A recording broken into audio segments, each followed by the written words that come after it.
There are many names in history that strike fear into the hearts of those who know the stories. One such name is truly iconic.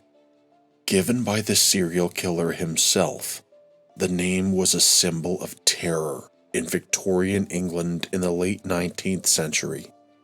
The man who gave birth to the 20th century went on an abbreviated killing spree that, although was short, was terrible.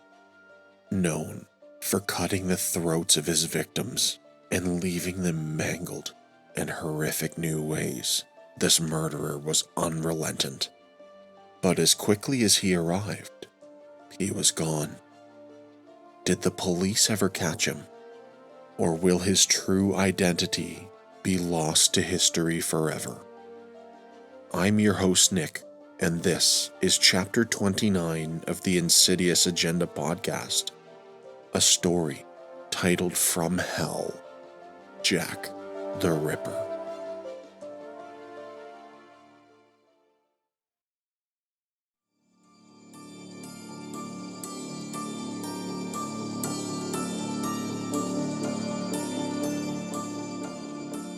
In the late 1880s, the sprawling metropolis of London, England was fast becoming a hotbed for immigration.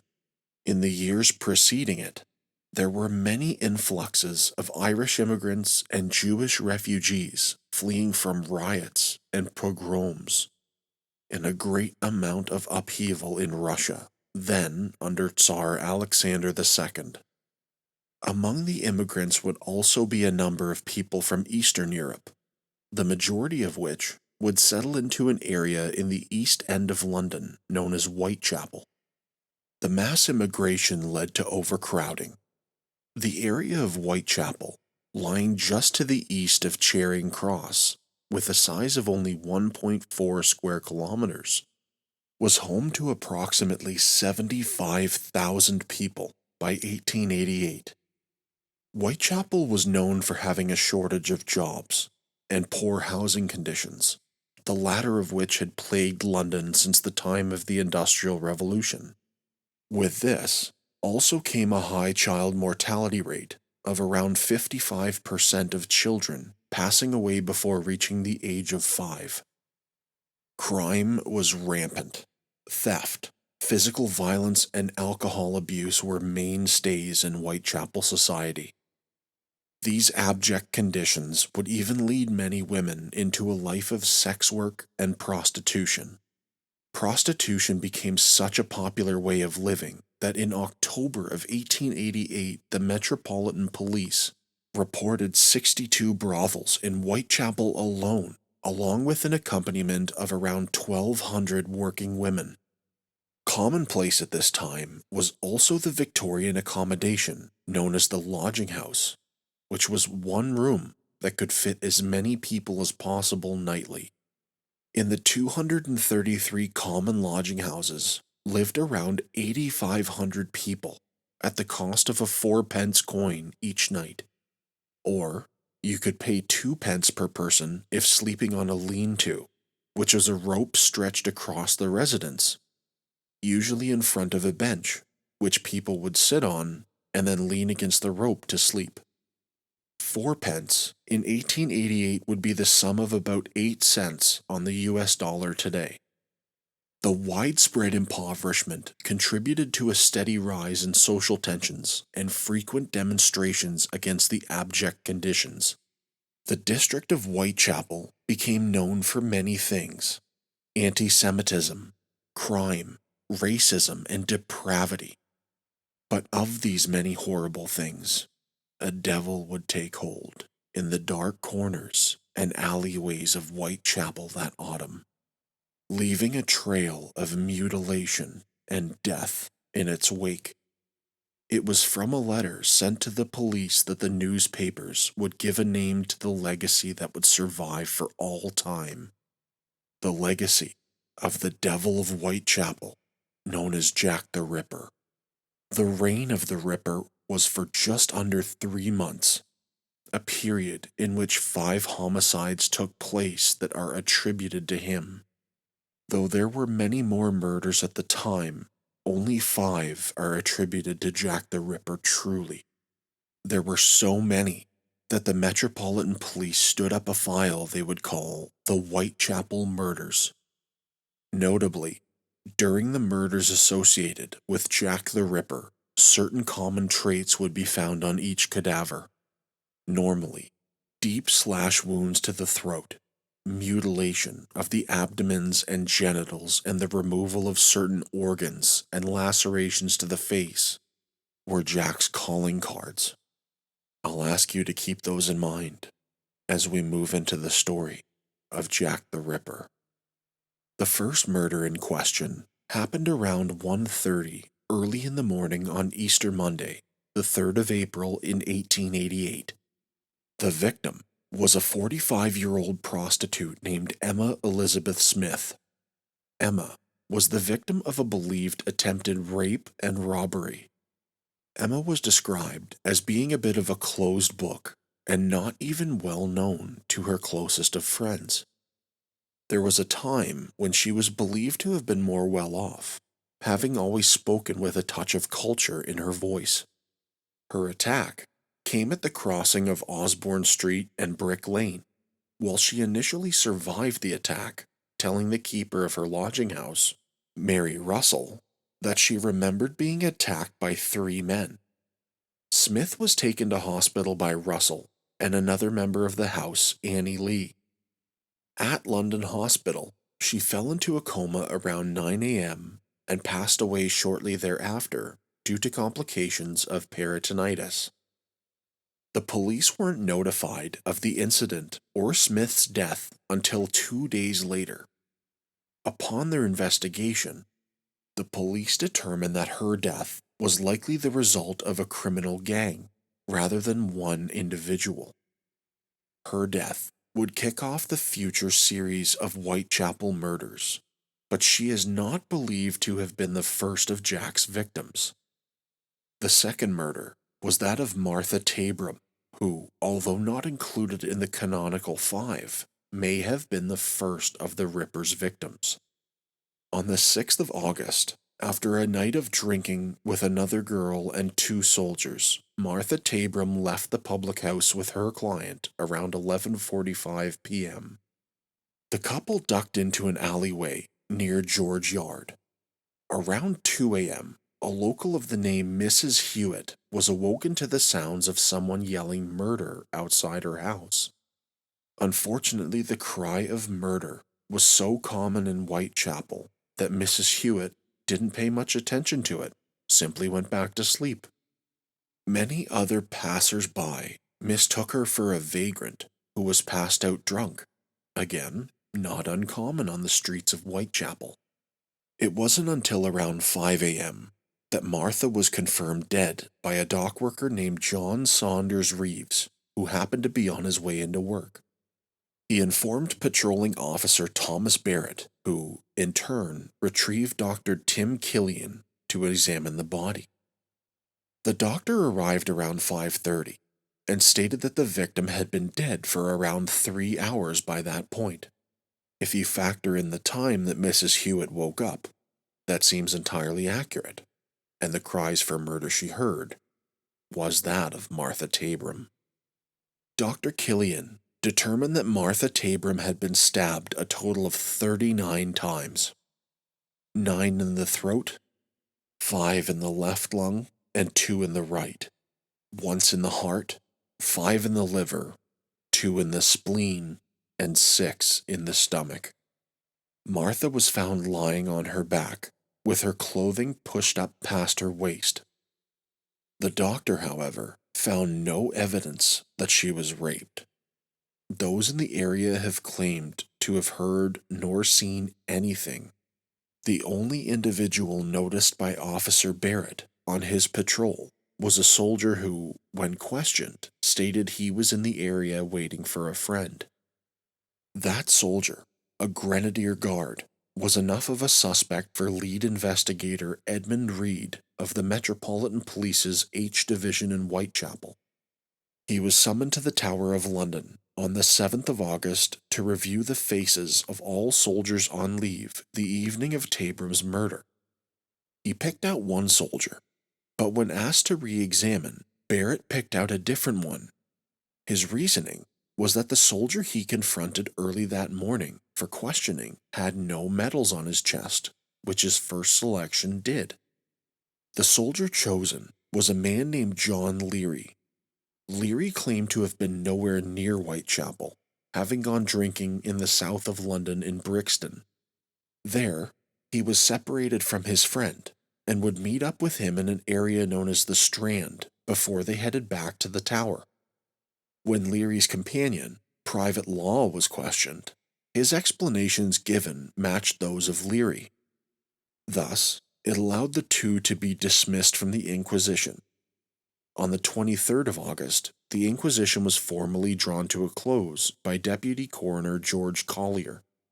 It was chalked up to murder by person or persons unknown. No suspect has ever been arrested for the murder of Martha Tabram. On the 31st of August, in 1888, the dark curtain would finally be drawn on Whitechapel. Around 11 p.m. on the 30th, a prostitute named Mary Ann Nichols, who was known as Polly, took a walk down Whitechapel Road. Polly visited the Frying Pan public house for the next hour and change, leaving just after midnight. She returned to her accommodation in a lodging house on Flower and Dean Street around 20 after 1. She was noticed by deputy lodging housekeeper, who asked her for her fourpence required to stay. When she professed that she didn't have any money, the housekeeper ordered her off the premises. This didn't seem to bother Nichols too much, believing that, because of her new black velvet bonnet, that she would soon have the required money to stay, of course, with the intention of prostituting herself.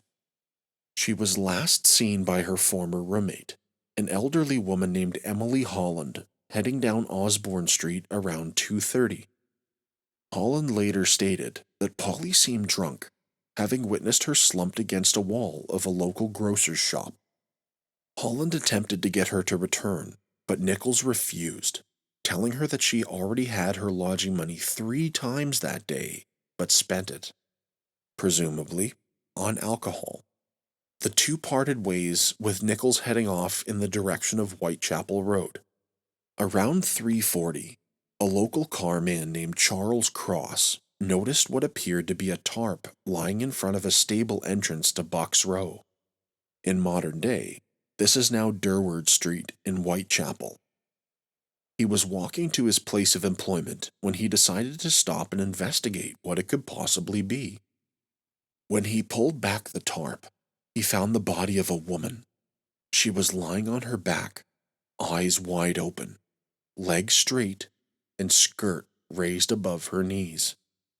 Another passerby, Robert Paul, came forward as soon as he saw Cross staring at the body. As both men approached the body again, they examined it further. Cross discovered that her face was still warm, but that her hands were cold. He believed the woman to be dead, although her being unconscious was a possibility. Out of dignity, the pair pulled her skirt back down so that it would cover her body, and then set off in search of a police officer. The first officer they encountered was Constable Jonas Misen on the corner of Hanbury Street and Baker's Row. The description Cross gave to Misen was, "She looks to me to be either dead or drunk, but for my part, I believe she's dead." Cross and Paul left the woman's body with Misen and continued on to work. On his way to the scene, another officer, Constable John Neal, approached from the opposite direction with his lantern. His light also grabbed the attention of Officer John Thane. Neal yelled to him, "Here's a woman with a throat cut. Run at once for Dr. Llewellyn." Neal's next instinct was to look for any blood trails, for a direction in which the assailant might have escaped. Unfortunately, he was unsuccessful at locating any blood trails. Also of note, there were no wheel marks that led away from the scene. The doctor arrived around 4 a.m. He noticed 2 deep knife wounds had been cut into the woman's throat. This led to a quick calling of her death. Because of the warmth exhibited by the body and legs, he determined that the murder had taken place only 30 minutes prior to discovery. The body of Polly Nichols was then moved to the Old Montague Street mortuary on order of Misen. "Move the woman to the mortuary. She is dead. I will make a further examination of her." News of Nichols's murder quickly began to draw a crowd. Police began questioning the occupants of Bucks Row, especially those closest to the scene. Several residents claimed to have been awake at the time of the murder, but heard absolutely nothing. They didn't see anything or notice anything amiss.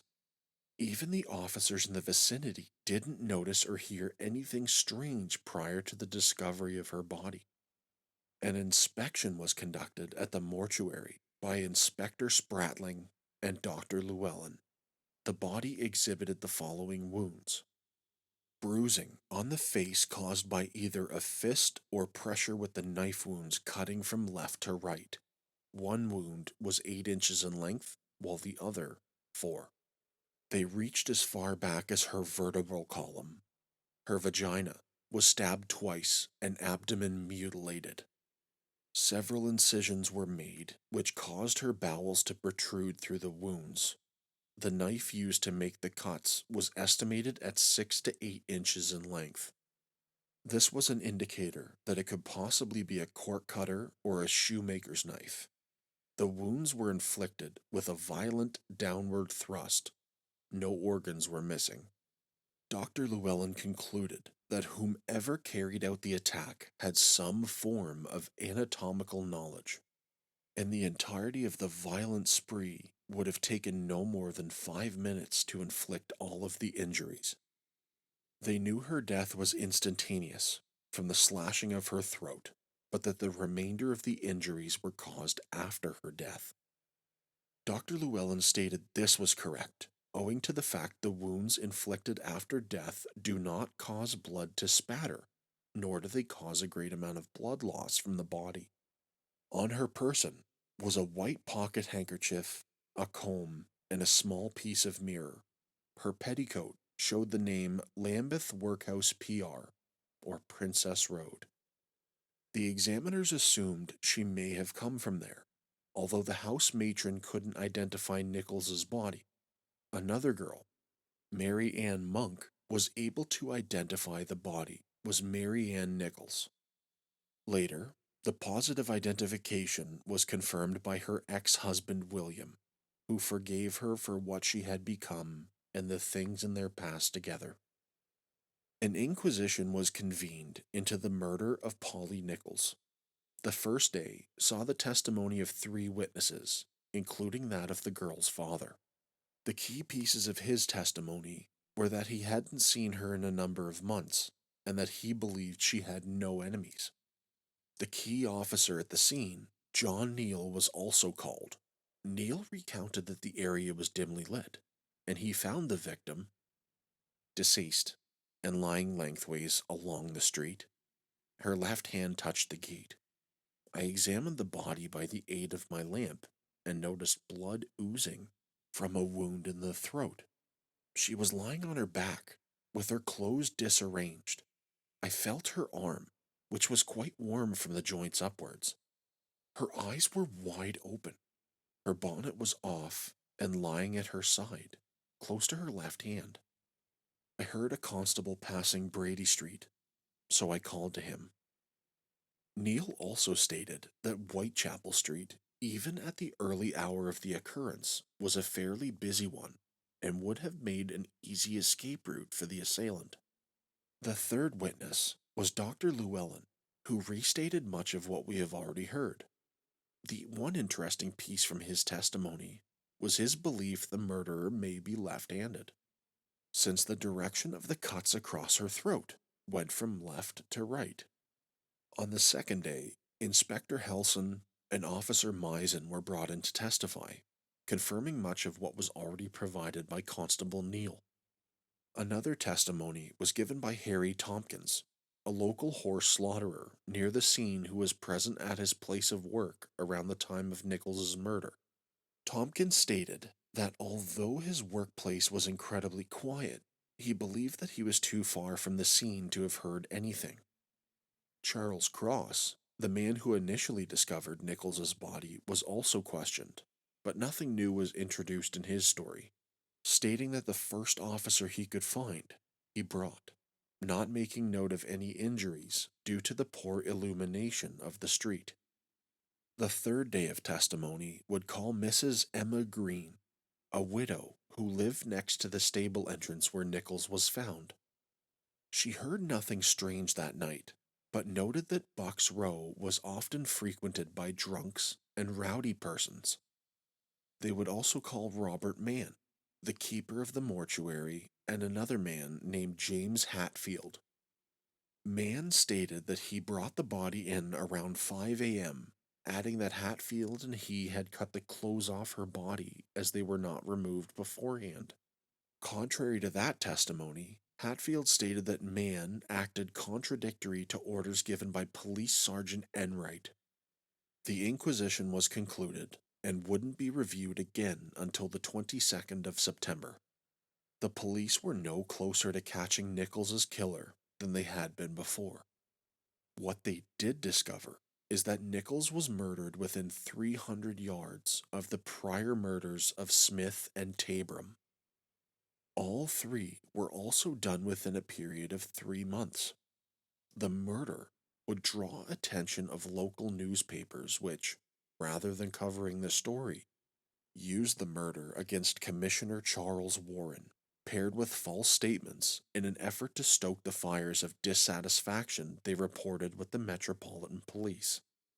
The one thing the newspapers did bring forward was the idea that these three murders were the work of one person, a serial killer. This was the explanation bought into by the public, who now believed a killer was loose in London's East End.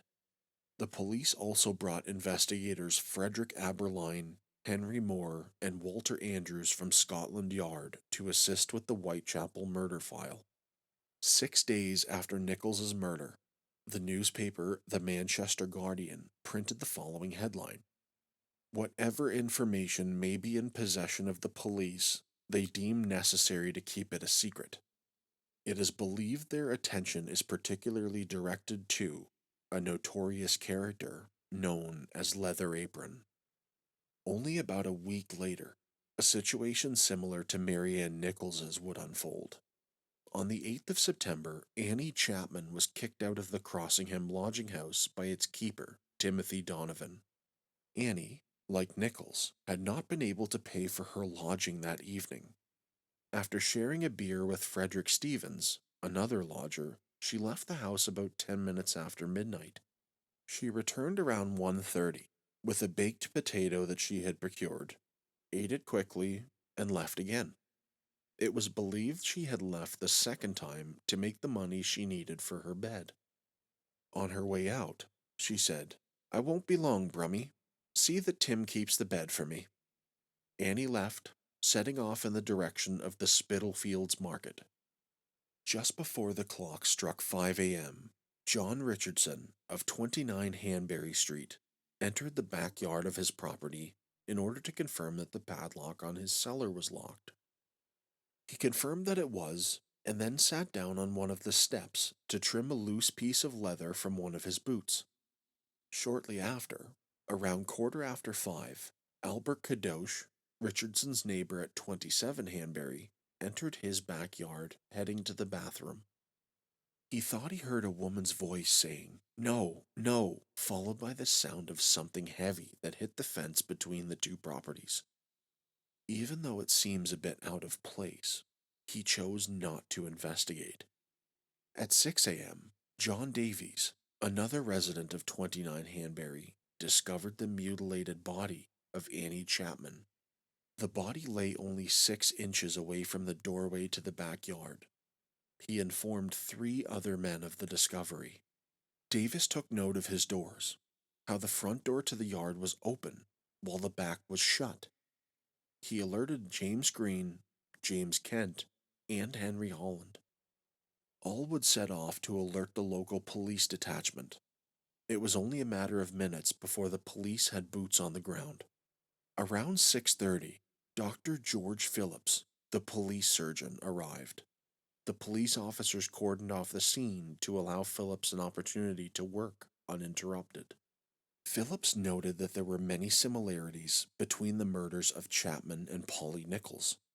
Both throats were slashed, twice, from left to right.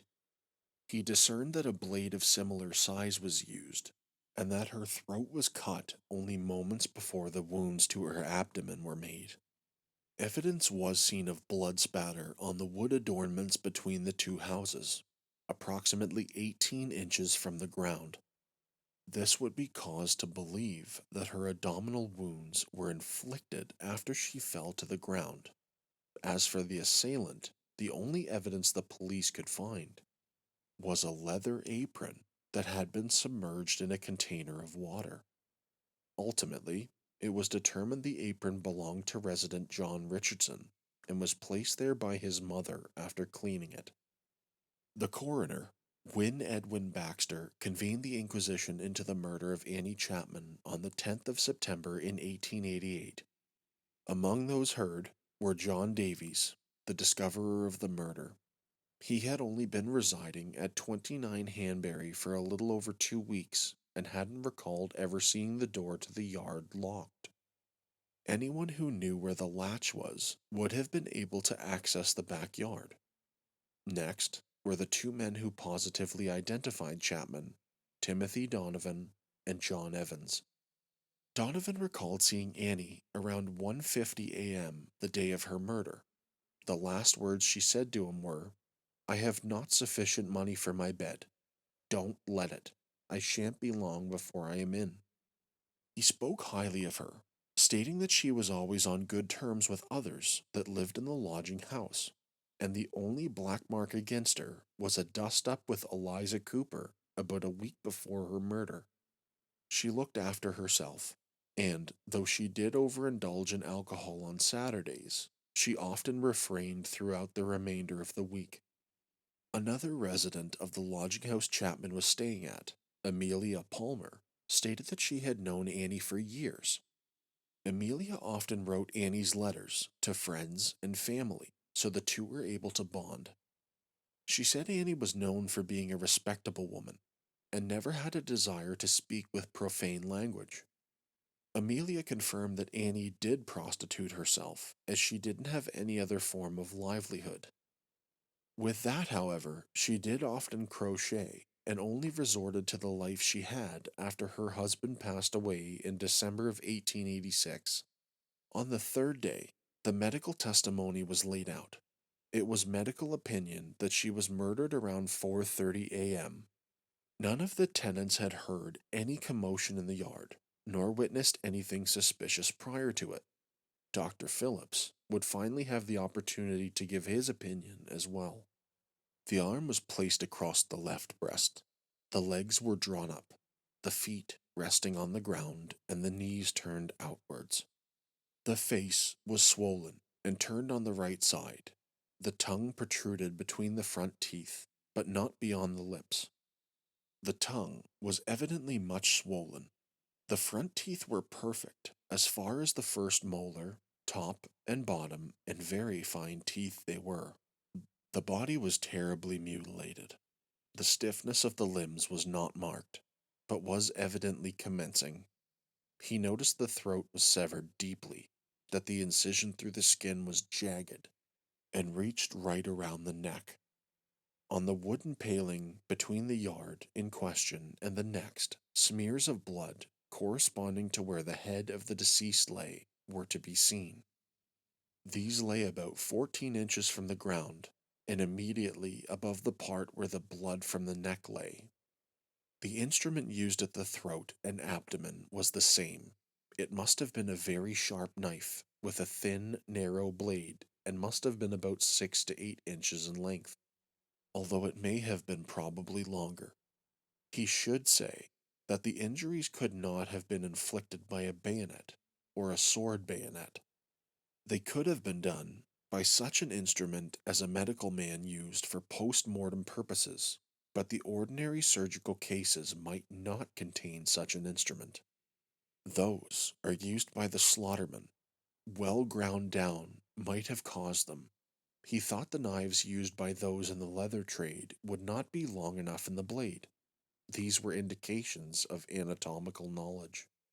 He should say that the deceased had been dead for at least 2 hours, and probably more when the first saw her, but it was right to mention that it was a fairly cool morning and the body would be more apt to cool rapidly, from its having lost a great amount of blood. There was no evidence of a struggle having taken place. He was positive the deceased entered the yard alive. A handkerchief was round the throat of the deceased when he saw it early in the morning. He should say it was not tied on after the throat was cut. This is where the assailant's murders became more wicked. Dr. Phillips said that Annie Chapman had been disemboweled. Skin was cut from her stomach and placed over her left shoulder. Another part of her skin, as well as her small intestine, were taken out and placed near her right shoulder. Whomever had murdered her also desired parts of her, taking both her bladder and uterus. Chapman was also strangled by her own handkerchief prior to the slashes to her throat, and there was no blood found leading away from the scene. Annie Chapman's inquisition lasted 5 days, when the order to adjourn came until the 26th of September. The police weren't the only ones attempting to unveil the Whitechapel assailant, but the borough's citizens had begun taking matters into their own hands. On the 10th of September, the Whitechapel Vigilance Committee was founded by 16 tradesmen that lived locally. Led by George Lusk, their main goal was to aid in the search for the Whitechapel murderer, or Leather Apron. The group patrolled the streets of Whitechapel, mainly at night. They used unemployed men to keep an eye on the streets of East London between midnight and around 4 or 5 a.m. Their patrolmen were given a police whistle, galoshes, and a very strong stick as protection. They would often meet at a local watering hole known as the Crown. Last call would come, and the pub would close around 12:30 a.m. After that, the patrols would begin. In addition, a similar group, the Working Men's Vigilance Committee, would join forces, and the two groups would patrol together.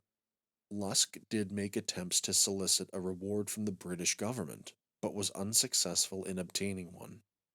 On the 15th of September, the case was given to Scotland Yard Chief Inspector Donald Swanson. He put out the call to every lodging house in London to see whether or not any residents entered the morning of the murder with blood on their hands, blood on their clothes, or had even returned under any suspicious circumstances. One of the police's chief initial suspects was John Richardson, the owner of the Leather Apron, but the Inquisition cleared his name. The papers would unfortunately ride out the Leather Apron as being a piece of evidence, even going so far as to print the headline, "Capture, Leather Apron." Apparently, Leather Apron was also a Jew that lived locally and was responsible for the Whitechapel murders. This drew John Pizer into the fold. He had gotten the nickname Leather Apron for his work with leather footwear. He had been charged with indecent assault only a month prior to this murder, and he was a suspect in another stabbing from a year previous. Pizer was held, but released from custody on the 11th, as he had an alibi that checked out.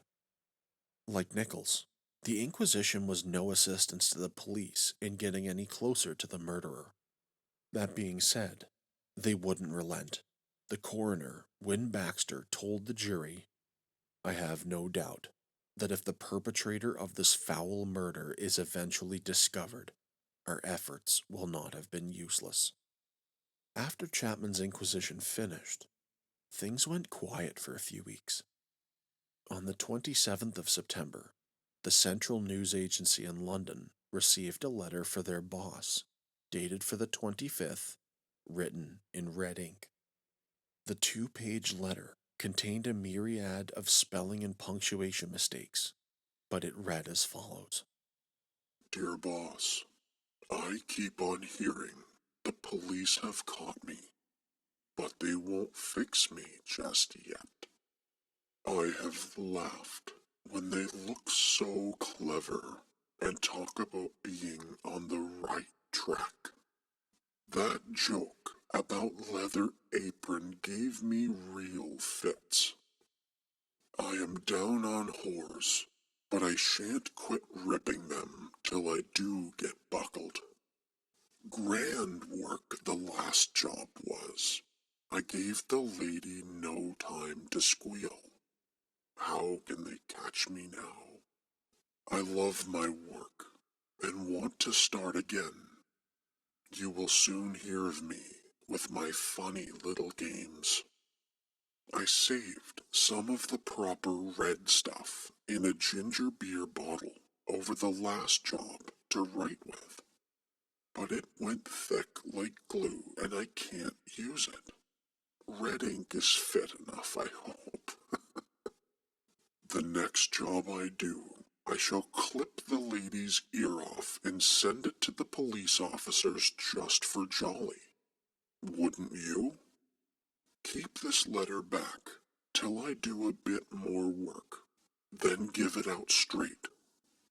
My knife's so nice and sharp, I want to get to work right away, if I get a chance. Good luck. Yours truly, Jack the Ripper. Don't mind giving me the trade name. P.S. Wasn't good enough to post this before I got all the red ink off my hands. Curse it. No luck yet. They say I'm a doctor now. But this couldn't be real, right? That's what the news agency thought, believing the letter to be another hoax, like many they tended to receive. But they wouldn't have to wait long to find out, for Jack, as he said he would, got back to work. On the 26th of September, a Swedish prostitute named Elizabeth Stride got into a fight with Michael Kidney, a dock worker she was living with at the time. This caused her to leave and move into one of the worst slums in Whitechapel, a house at 32 Flower and Dean Street. At the lodging house she was staying in, Long Liz, as she was known, took on duties of cleaning for the building and some of the other local residents in the area. The housekeeper, Elizabeth Tanner, believed that Liz was a quiet woman. On the 28th of September, Liz had earned 6 pence from cleaning 2 houses in the area. So, she decided she would go out the following evening, the 29th, wearing a black jacket and a skirt accessorized with a posy of red roses and a black bonnet. Around 6:30, both Liz and Mrs. Tanner stopped into the Queen's Head pub on Commercial Street. Liz was believed to have spent some time in the company of a few different gentlemen that evening, some of them even possibly having been clients. The first man is described as being short in stature, with a dark mustache, and sporting a morning suit and bowler hat. She was with him around 11 p.m., near Burner Street. Another stated they saw her with a man in a peaked cap, with a black jacket and trousers around 11:45. About 12:35 in the morning of the 30th, Constable William Smith noticed Liz and a man wearing a hard felt hat near the International Working Men's Educational Club. The building at 40 Burner Street was a socialist and mainly Jewish social club. Constable Smith noticed the man carrying some sort of package that was about 18 inches in length. Nonetheless, nothing was out of the usual, so Smith carried on with his patrol. Only 10 minutes later, another local, James Brown, believed he saw a woman that he thought was Liz. She had her back against a wall and was conversing with a man of average build with a long black coat. Brown believed the man may have been a client, as he recalled Liz saying, "No, not tonight, some other night." Only minutes later, around 1 a.m., Louis Diemschultz discovered the body of Elizabeth Stride. The steward of the aforementioned educational club drove into the dimly lit yard with his cart and 2 horses. The horses changed direction quickly and moved to the left to avoid something on the ground. To him, this was simply a dark object. He dismounted his cart, lit a match, and found a body. Diemschultz ran, tearing off back inside the club to check on his wife. He found her safe, of course, and reported the discovery to other members of the club. They aided him in getting a hold of the police. The blood, still flowing from Liz's neck, indicated the murder had happened only moments to minutes before Lewis discovered her body. Stride's body was examined by 2 doctors. Frederick Blackwell, the first to arrive, followed 10 minutes later by Dr. Phillips, the police surgeon. Phillips's report read the following. The body was lying on the near side, with the face turned toward the wall, the head up the yard, and feet toward the street. The left arm was extended, and there was a packet of cashews in the left hand. Her right arm was over the belly. The back of the hand and wrist had on it clotted blood. The legs were drawn up, with the feet close to the wall. The body and face were warm, and the hands cold. The legs were quite warm. The deceased had a silk handkerchief around her neck, and it appeared to be slightly torn. I have since ascertained it was cut. This corresponded with the right angle of the jaw. The throat was deeply gashed, and there was an abrasion of the skin about 1¼ inches in diameter, appeared stained with blood under her right brow. At 3 p.m. on Monday at St. George's Mortuary, Dr. Blackwell and I made a post-mortem examination. Rigor mortis was still thoroughly marked. There was mud on the left side of the face, and it was matted in the head. The body was fairly nourished, over both shoulders, especially the right and under the collarbone, and in front of the chest there was a bluish discoloration, which I have watched and have seen on 2 occasions since. There was a clear-cut incision on the neck. It was 6 inches in length and commenced 2½ inches in a straight line below the angle of the jaw, 3/4 of an inch over an undivided muscle, and then again becoming deeper, dividing the sheath. The cut was very clean and deviated a little downwards. The arteries and other vessels contained in the sheath were all cut through. The cut through the tissues on the right side was more superficial and tailed off about 2 inches below the right angle of the jaw. The deep vessels on the side were uninjured. From this, it was evident the hemorrhage was caused through the partial severance of the left carotid artery, and a small bladed knife could have been used. Decomposition had commenced in the skin. Dark brown spots were on the anterior surface of the left chin. There was a deformity in the bones of the right leg, which was not straight but bowed forwards. There was no recent external injury, save to the neck. The body being washed more thoroughly, I could see some healing sores. The lobe of the left ear was torn, as if the removal or wearing through of an earring, but it was thoroughly healed.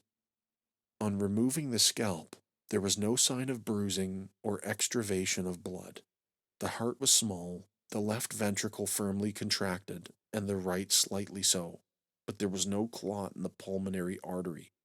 But the right ventricle was full of dark clot. The left was firmly contracted as to be absolutely empty. The stomach was large, and the mucous membrane only congested. It contained partly digested food, apparently consisting of cheese, potato, and farinaceous powder, flour or milled grain. All the teeth on the lower left jaw were also absent. When the police started their investigation, they interviewed a member named Israel Schwartz. Schwartz told the police he saw Liz being attacked by a man with dark hair, a small brown mustache, and a height of around 5 feet 5 inches. He made an attempt to drag Liz into the street. but ended up pushing her to the ground, at which point she shouted the word Lipski. Another member of the club, who had stepped outside to take a haul of his pipe, was able to confirm Israel's story. A local woman, Mrs. Fanny Mortimer, was outside her home, which was only 2 doors down from the club. She had stepped out to listen to the singing at the club around the time of Liz's murder. She didn't recall hearing or seeing anything strange, but she did notice a man rushing past her with a shiny black bag.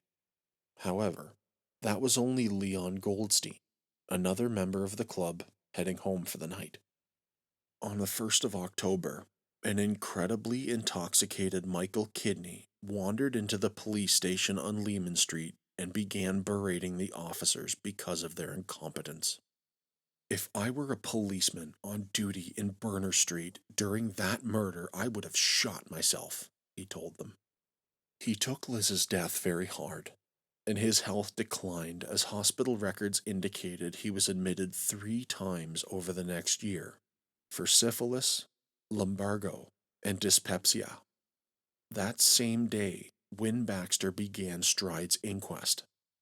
The witnesses on the first day, mainly members of the educational club, said there were around 25 to 30 people present that evening, but nothing seemed amiss. Dean Schultz, the cart driver, testified as well. He confirmed that medical personnel arrived only 20 minutes after the police. On the second day, one of the witnesses didn't believe it was Elizabeth Stride at all. She believed it to be the body of her sister, Elizabeth Watts. Dr. Blackwell confirmed that blood was still flowing from Liz's neck when they arrived and that only one side of her neck had been cut, partially severing her carotid artery. He stated that the death would have been slow and painful as she would have been unable to cry for help. As a character testimony, Elizabeth Tanner stated that she had known Liz on and off for the previous 6 years, that she was very quiet and a sober woman. Though she was of Swedish heritage, she spoke English as well as any English woman. Tragedy had befallen Liz's family only 10 years prior in 1878.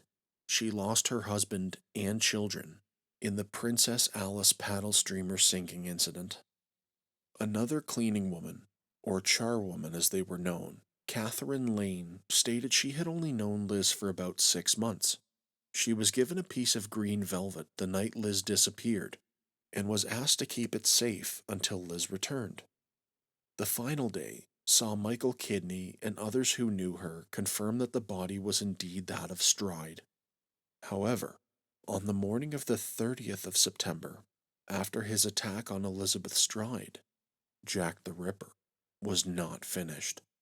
With his attack possibly having been witnessed, he left in a hurry, of course, unsatiated from not being able to finish with Stride.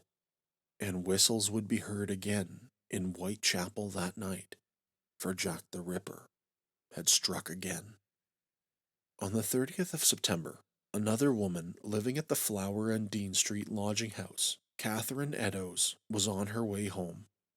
After being taken to the Whitechapel police station for drunkenness, Catherine Eddowes was released around 1 a.m. and she was deemed sober enough to get home.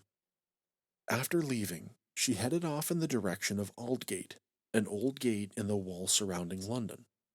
She was noticed by 3 different people around 1:35 a.m. as they were leaving the Imperial Club on Duke Street. They noted that she was wearing a black bonnet and jacket and was standing and speaking with a man of medium build and a fair mustache near the entrance to the church passage. She stood facing him, hand on his chest, and it didn't look as though she were resisting him. Joseph Lawand, one of the witnesses, described this man as about 5'7" in height, with a loose-fitting, pepper and salt color loose jacket, gray peaked cloth cap, and a reddish neckerchief. If Lawand didn't know any better, that man fit the bill of a sailor. About 10 minutes after Lawand saw Eddowes, her mutilated and disemboweled body was discovered at 1:44 a.m. in Mitre Square. She was on her back, With her head resting on a coal hole, she was discovered by Constable Edward Watkins in an area he passed through not 10 minutes prior. He was able to get assistance from night watchmen on security at Kearley and Tongue, a warehouse nearby. George Morris, an ex-policeman himself, was startled when his rounds were disrupted by Watkins, who said to him, "For God's sake, mate, come to my assistance." Off-duty officer George Clapp would be the next to arrive as he lived nearby. Another attending policeman, Constable Holland, would set off to summon Surgeon Dr. George Sequeira. Police Surgeon Frederick Brown would also attend the scene, arriving at 1:55 a.m. An hour later, a piece of Eddowes' apron was discovered by Constable Alfred Long. It was contaminated by fecal matter, and he was certain that it wasn't present when he passed through a half an hour earlier. On the wall directly next to it was a chalk graffito that read, "The Jews are the men that will not be blamed for nothing." Did the Ripper actually intend to make it seem as though the Jews were responsible for these murders? Evidence and pictures were taken, and the wall was sanitized prior to 5 a.m. The medical and post-mortem report of Dr. Brown is quite gruesome, as Eddowes was one of the worst disfigured of the canonical five. To give you an idea, here it is. The body was on its back, the head turned to left shoulder, the arms by the side of the body as if they had fallen there, both palms upwards, fingers slightly bent. A thimble was lying off the finger on the right side, the clothes drawn up above the abdomen. The thighs were naked, left leg extended in line with the body. The abdomen was exposed. Right leg bent at the thigh and knee. The bonnet was across the back of the head. Great disfigurement of the face. The throat cut. Across, below the throat was a neckerchief. The intestines were drawn out to a large extent and placed over the right shoulder. They were smeared over with some feculent matter. A piece of about 2 feet was quite detached from the body and placed between the body and the left arm, apparently by design. The lobe and auricle of the right ear were cut obliquely through. There was a quantity of clotted blood on the pavement on the left side of the neck, round the shoulder, and the upper part of the arm, and fluid blood-colored serum, which had flowed under the neck to the right shoulder, the pavement sloping in that direction. Body was quite warm. No death stiffening had taken place. She must have been dead most likely within the half hour. As we looked for superficial bruises and saw none. No blood on the skin of the abdomen or secretion of any kind on the thighs. No spurting of blood on the bricks of pavement around. No marks of blood below the middle of the body. Several buttons were found in clotted blood after the body was removed. There was no blood on the front of the clothes. There were no traces of recent connection. The curious thing about the death of Eddowes is the opinion of Dr. Phillips. We have known thus far that speculation existed Jack the Ripper had some kind of anatomical knowledge. Phillips stated that no evidence existed of any kind that the murder of Catherine Eddowes was done by the hands of a surgeon, and that, more likely, it was the work of a butcher. Dr. Sequeira would also agree with Phillips's statement. Around the time the police and doctors would have been dealing with the fallout and medical investigation of the concurrent murders of Elizabeth Stride and Catherine Eddowes, a postcard was finding its way to the Central News Agency. Sent the same day it was received, the 1st of October, the Saucy Jackie postcard, as it's known, read, "I was not codding, dear old boss, when I gave you the tip. You'll hear about Saucy Jackie's work tomorrow. Double event this time. Number 1 squealed a bit. Couldn't finish straight off. Had not time to get ears off for police. Thanks for keeping last letter back till I got to work again. Jack the Ripper. The murder of Catherine Eddowes did confirm the Dear Boss letter as authentic, as Jack had removed a piece of Eddowes' ear which was recovered at the scene. Jack did state in his postcard that he didn't have time to get the ears off for police. I believe this is more in reference to the fact that he couldn't mail them to the police. Nonetheless, he confirmed what he said he would do in the Dear Boss letter. But that wasn't the only part of Catherine Eddowes that would serve a purpose for Jack the Ripper. On the 16th of October, Whitechapel Vigilance Committee leader George Lusk received a letter. With that letter was a perfectly preserved piece of human kidney. The letter, now known by its first line, was directed at George Lusk, almost as a middle finger to his efforts to unveil Jack. The letter reads as follows: From hell, Mr. Lusk. Sir, I send you half the kidney I took from one woman, preserved it for you too. The other piece I fried and ate. It was nice. I may send you the bloody knife that took it out if you only wait a while longer. Signed, Catch me when you can, Mr. Lusk. The letter was eventually given to the City of London Police, eventually finding its way to the Metropolitan Police. The From Hell letter is now lost to history, as it was stolen from the Metropolitan Police, along with the piece of kidney and many other contents of the Ripper files. Other than the From Hell letter, October was a relatively quiet month compared to September. Lusk had been persuaded by the Vigilance Committee to initially turn the letter over to Dr. Frederick Wiles. When delivered, it was examined by the doctor's assistant, Mr. F.S. Reed, who brought it to Dr. Openshaw at London Hospital. This would draw Openshaw into the spotlight of the press, and also Jack the Ripper himself. On the 29th of October, Openshaw received a letter addressed Dr. Openshaw, Pathological Curator, London Hospital, Whitechapel. It was marked London East, October 29, 88. Openshaw's letter said, Old boss, you was right. It was the left kidney. I was gonna operate again, close to your hospital, just as I was gonna draw my knife along her bloomin' throat. Them cusses of coppers spoiled the game, and I guess I'll be on the job soon, and we'll send you another bit of innards. Jack the Ripper.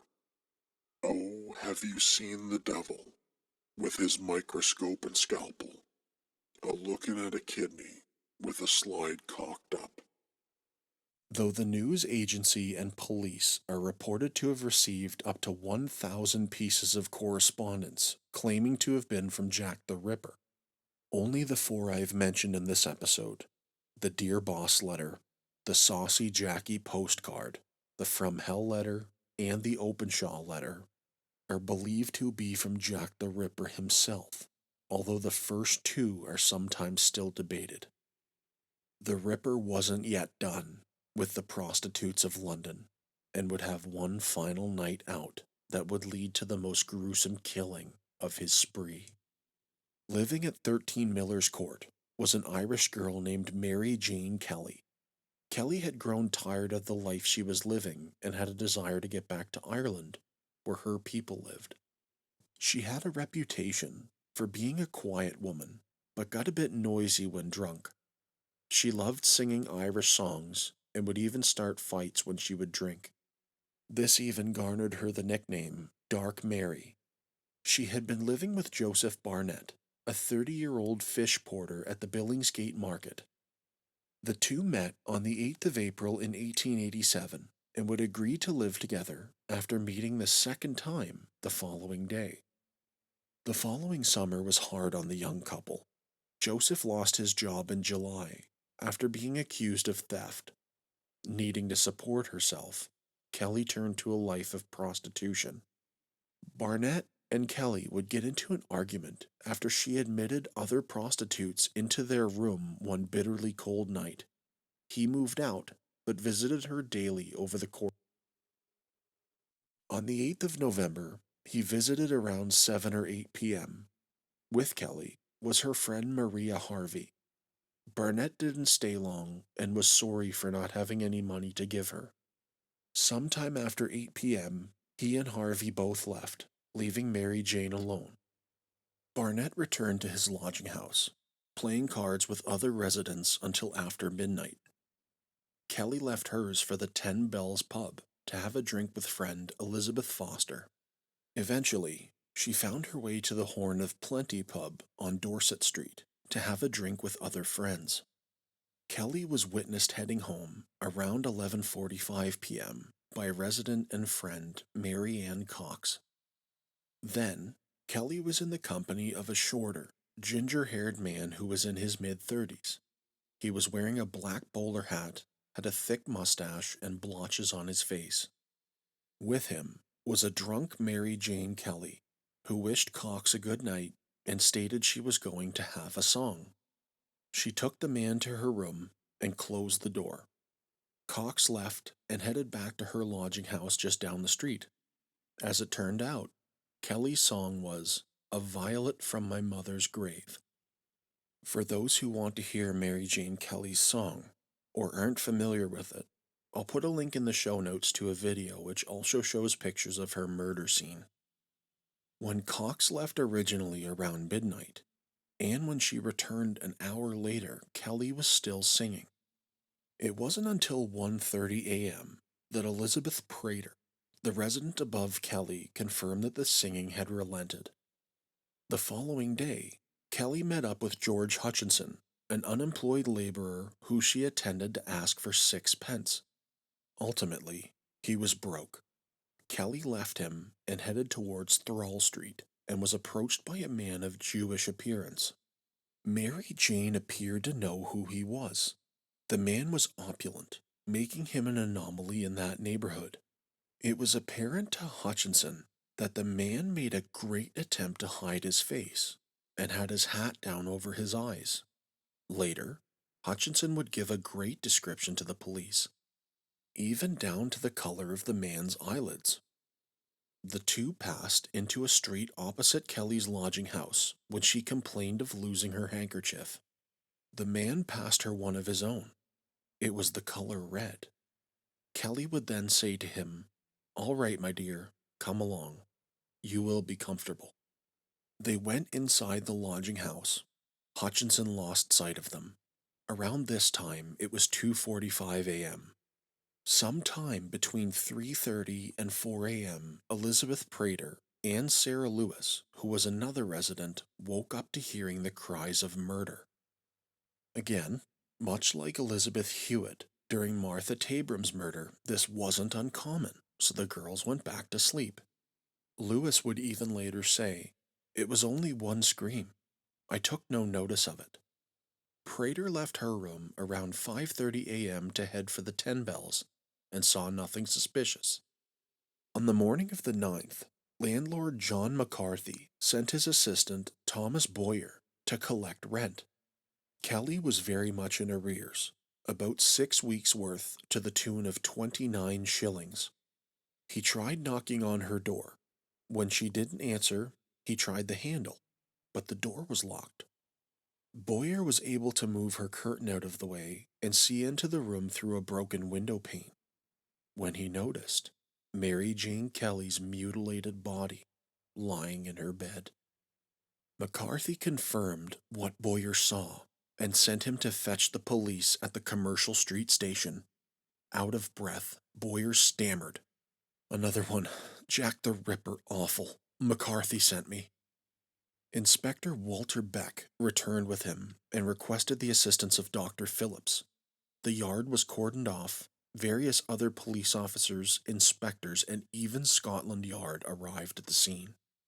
It quickly grew out of control as news spread, with over 1,000 people showing up to voice their displeasure and frustration to the officers. As Kelly's body was so badly disfigured, only Joseph Barnett would be able to positively identify her, doing so by recognizing an ear and her eyes. During the 2.5 hour autopsy, doctors Bond and Phillips determined the murder had taken place between 2 and 8 a.m. This was their medical description.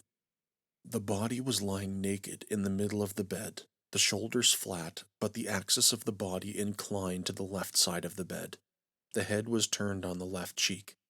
The left arm was close to the body, with the forearm flexed at a right angle and lying across the abdomen. The right arm was slightly abducted from the body and rested on the mattress. The elbow was bent, the forearm supine with the fingers clenched. The legs were wide apart, the left thigh at right angles to the trunk, and right forming an obtuse angle with the pubis. The whole of the surface area of the abdomen and thighs was removed, and the abdominal cavity emptied of its viscera. The breasts were cut off.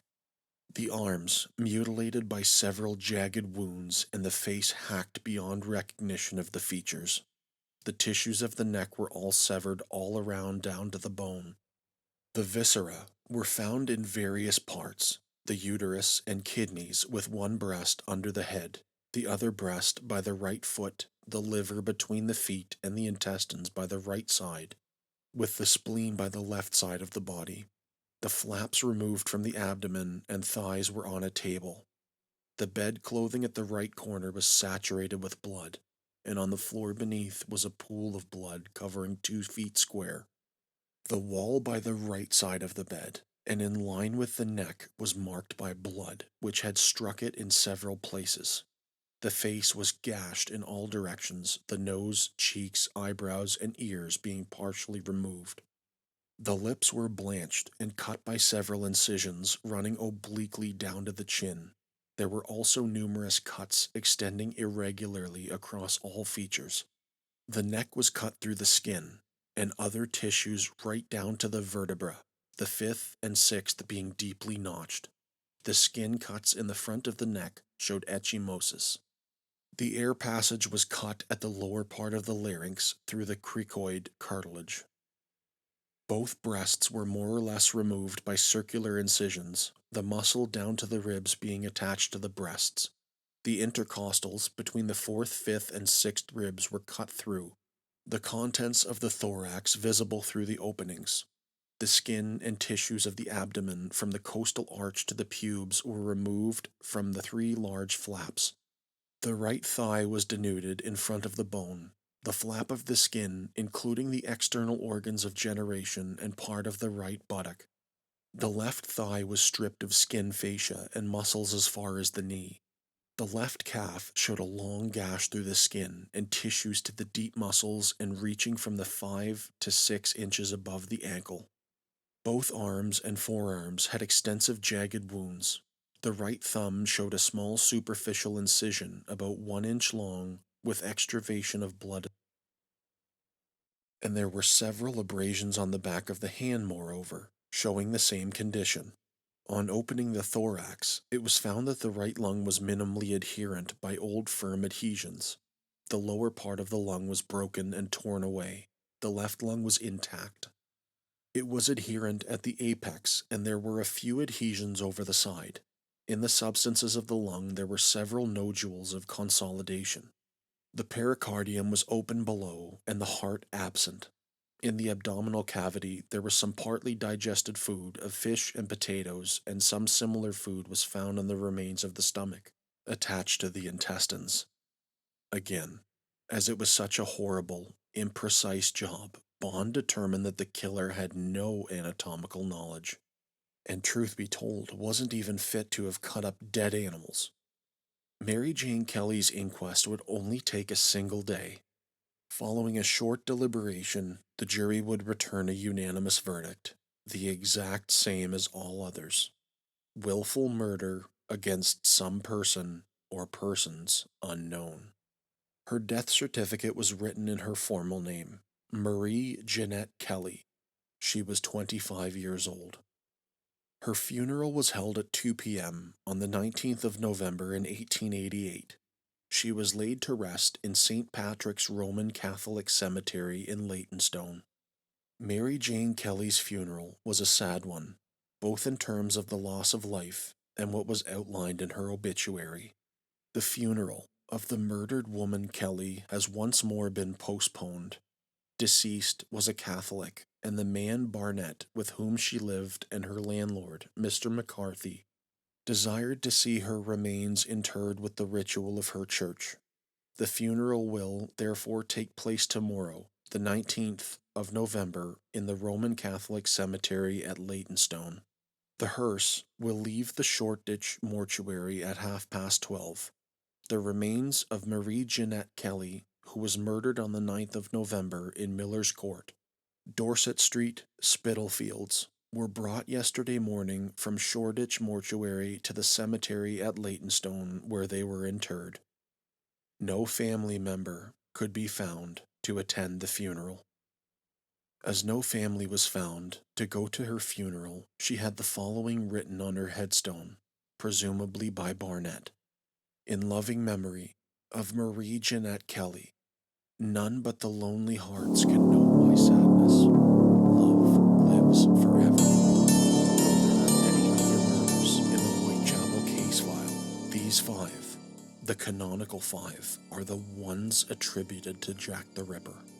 Those that followed, of Rose Mylett, Alice Mackenzie, the Pinchin Street Torso Mystery, and Francis Coles, all share some similarities to the Ripper murders. But as quick as he had come, he vanished. Jack the Ripper would take both his identity and knowledge of his killings and disappear. But what suspects might Jack the Ripper have been? What lengths did the police go to in their pursuit of him? And what might have become of the Ripper after finishing with London? All of that is in our next chapter.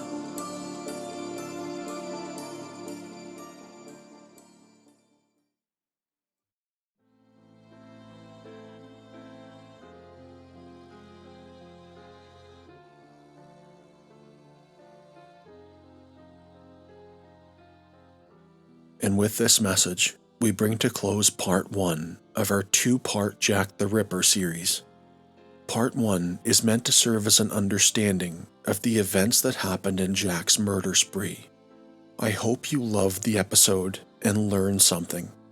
Before you go, leave us a quick review and remember to subscribe or follow the podcast so you can come back next week.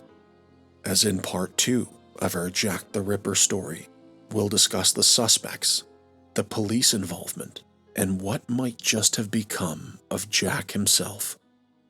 New episodes release every Tuesday at 5 a.m. Eastern Standard Time. But for now, it's time to close the cover of the Insidious agenda. I'll see you again next week. Yours truly, Jack the Ripper.